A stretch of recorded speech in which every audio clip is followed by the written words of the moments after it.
sent one. Are you timing this up? Should I stop?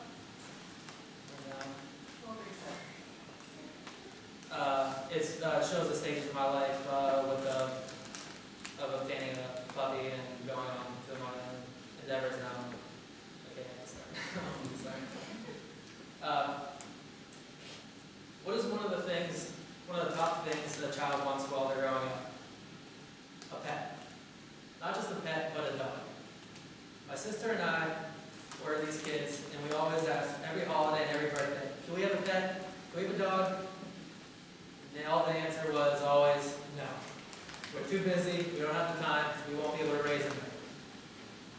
Going on in life, I later understood this. I was busy, I had golf, I had wrestling, and I had baseball tournaments every week. And when I wasn't doing that, I had a lawn care service. So, as I went through high school and graduated and started my career at Youngstown State, I also dropped the conversation of the pet, because I was focusing on my studies and my job at UPS. When I was coming up to my last year of college, I was really thinking about my future. I was like, where am I going to go in life? What am I going to do? Where do I want to live? And I always kept on repeating, what if I got a dog right now? He would always be there. This is the perfect time. So I did a lot of research into the training of a dog, what it entails, and how I can prepare myself. I listened to audiobooks while I was at UPS, and I gained a wealth of knowledge through this. And I prepared myself to give a speech to my parents at a dinner in the next week.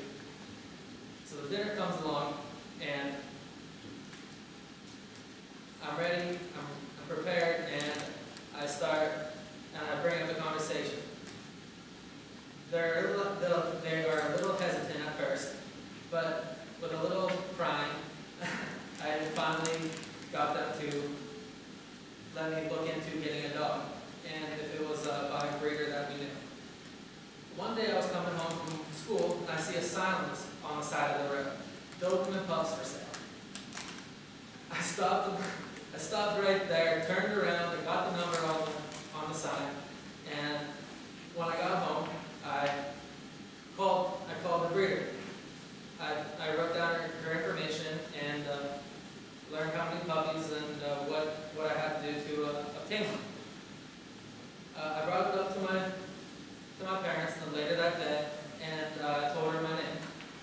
Told them her name. It was like, oh, we're good friends with them. This is even better for my situation right now. So I called the breeder back up again and scheduled a time when I could go see the puppies.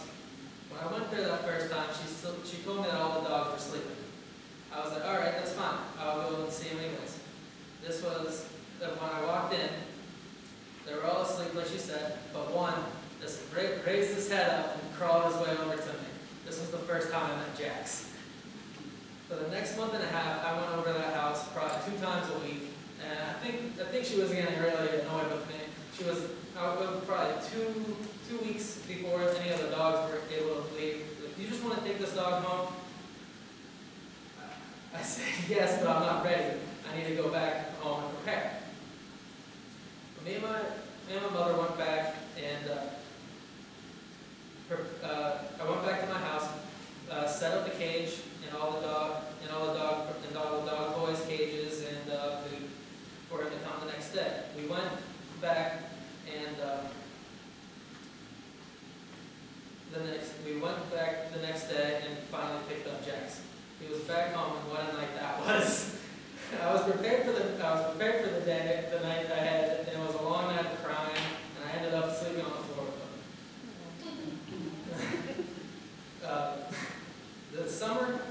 The summer of that year was not really how I expected.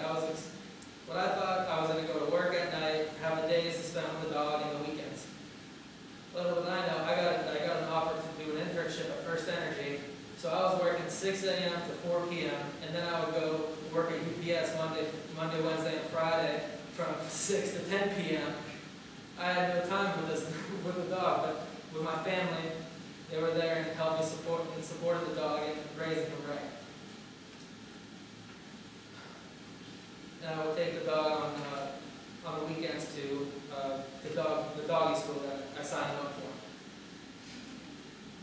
After that long year of school for me and Jax, we both graduated, and then upon graduating, I received a call from Ohio State with a job offer as a stationary engineer, and that was when me and Jax and I moved our way down to Columbus.